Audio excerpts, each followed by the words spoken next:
राजा महाराजाओं के जमाने की बात है। किसी गांव में मस्त राम नाम का एक लड़का रहता था।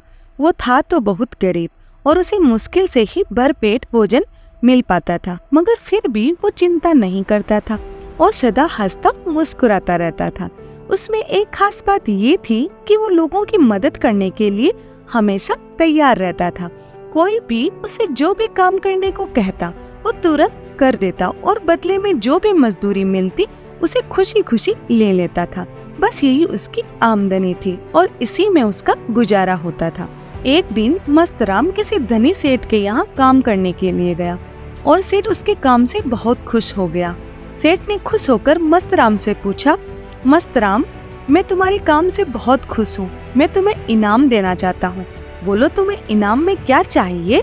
मस्त राम ने मजाक में कह दिया, सेठ जी, मेरे लिए ऐसी ड्रेस बनवा दीजिए जिसे पहनकर मैं भी आप जैसा सेठ दिखने लगूं। मस्त राम की बात सुनकर सेठ हंसने लगे और फिर उन्होंने सचमुच ही उसके लिए एक कीमती ड्रेस बनवा कर दे दी। उस ड्रेस को पाकर मस्त राम बहुत खुश हुआ। घर जाकर खूब अच्छे से नहा धोकर मस्त राम ने वो ड्रेस पहन ली और फिर लोगों को दिखाने के लिए घर से बाहर निकल गया।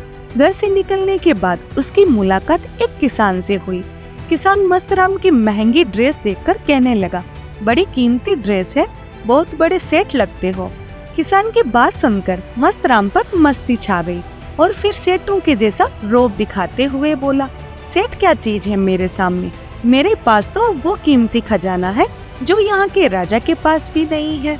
ये बात सुनकर किसान हैरानी में पड़ गया और उसने 3 बार ताली बजाई। जैसे ही किसान ने ताली बजाई, वहाँ पर 4 लोग आ गए और वो मस्त राम को पकड़कर अपने साथ ले गए।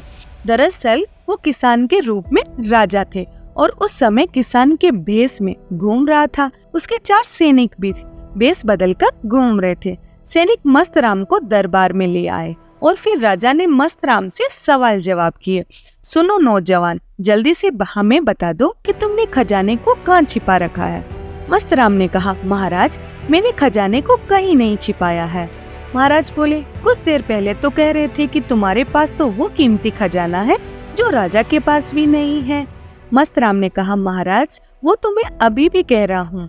महाराज बोले, तो फिर बताते क्यों नहीं हो, कहाँ छिपा रखा है, जल्दी से बता दो, नहीं तो फिर कोड़ों की मार पड़ेगी और रोते रोते बताना पड़ेगा। कोड़ों की बात सुनकर मस्त राम हंसने लगा। ये देखकर राजा को उस पर बहुत गुस्सा आया। राजा बोला, मूर्ख आदमी, तू कोड़े खाने की बात पर भी हंस रहा है, क्या तुझे डर नहीं लगता। इस बार मस्त राम हाथ जोड़कर खड़ा हो गया और बोला, माफ कर दीजिए महाराज, सच में ही मेरे पास आपके और दुनिया के सब खजानों से कीमती खजाना है, मगर वो धन का खजाना नहीं बल्कि मन का खजाना है। मेरे पास ऐसा मन है जिसमें मैंने मस्ती और उत्साह के 2 बर्तनों में संतोष और खुशी को जमा करके रखा है। इसी कारण मैं कभी चिंता में नहीं पड़ता हूँ और हमेशा हर स्थिति में हंसता मुस्कुराता रहता हूँ। अब आप ही बताइए कि क्या दुनिया में इससे कीमती भी कोई खजाना हो सकता है। मस्त राम के इस खजाने के बारे में जानकर राजा को बड़ी खुशी हुई और बोले, मस्त राम, सच में ही तुम्हारा खजाना सब खजानों से कीमती खजाना है और तुम दुनिया के सबसे अमीर आदमी हो।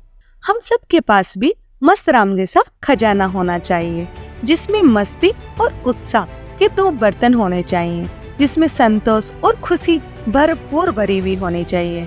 आप सब लोगों को ये कहानी कैसी लगी, प्लीज मुझे कमेंट करके बताइए। मिलते हैं फिर एक नई कहानी के साथ। Please comment, share and subscribe to channel. मस्त रहिए, हंसते रहिए, खिलखिलाते रहिए और अपना बहुत ज्यादा ध्यान रखिए।